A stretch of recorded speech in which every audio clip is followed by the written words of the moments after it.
Repairing your fuel pump relays.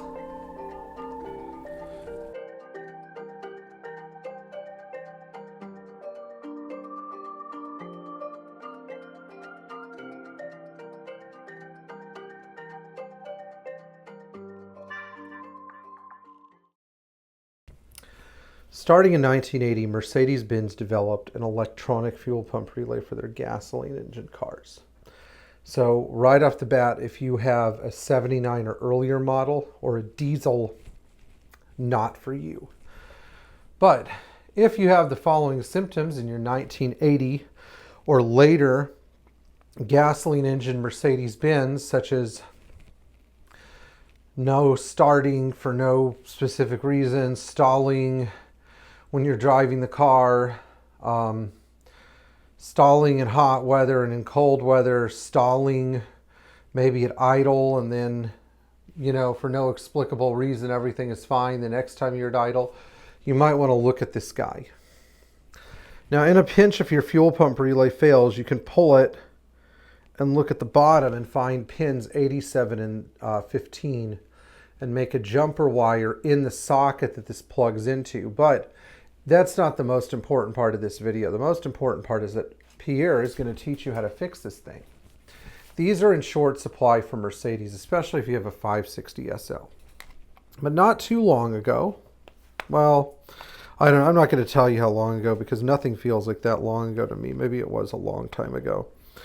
I learned that these mostly fail not because of the electronic parts on the board, but because of broken solder joints.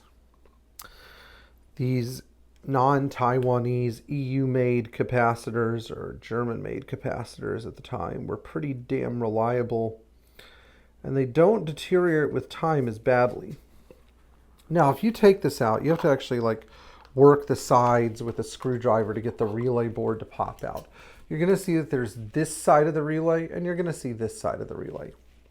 On this side, what you don't want to see is evidence of an explosion, like something grounded and then burned the relay up, because the relay, for the most part, is its own fuse.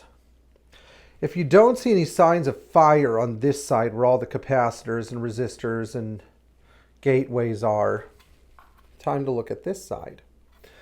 All of these little pointy things here where parts were soldered in are subject to cracking, and actually right here, where one of the main relays is that powers up the fuel pumps, where those things stick in because they tend to carry the most voltage is where you want to look. And I can see this, but you guys can't. Right here, where the two main pins of the relay solder in, there are cracks in the relay board.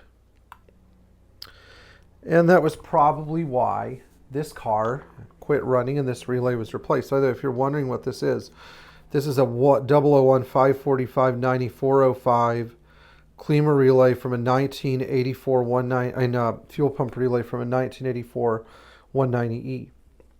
By the way, when you're looking for these cracks, they're not always that obvious. You need a light and a magnifying glass.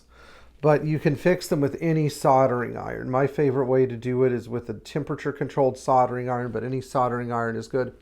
You need lead solder. You can't just use any kind of solder, but this is a good do-it-yourself project. And then once you're done and you put the relay back in its little hole, you take a bead of clear silicone and then silicone the edges here where it snaps in so that moisture can't get in. Okay, well, I know this wasn't the longest video, but hopefully this was short and effective. If you liked it, please like, share, and subscribe, and tap the bell for notifications.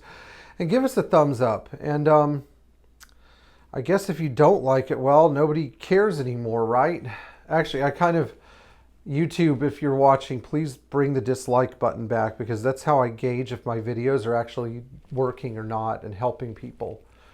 I mean, what is it in our society now that we can't process any negativity? 5 stars or none at all, no negative feedback. That's how you breed a generation of sissies without constructive criticism. So please like, share, and subscribe, and don't pitch your fuel pump relay and replace it with a Euro or a Kaler. Put a Mercedes fuel pump relay in, even if you have to reflow or repair all the solder joints.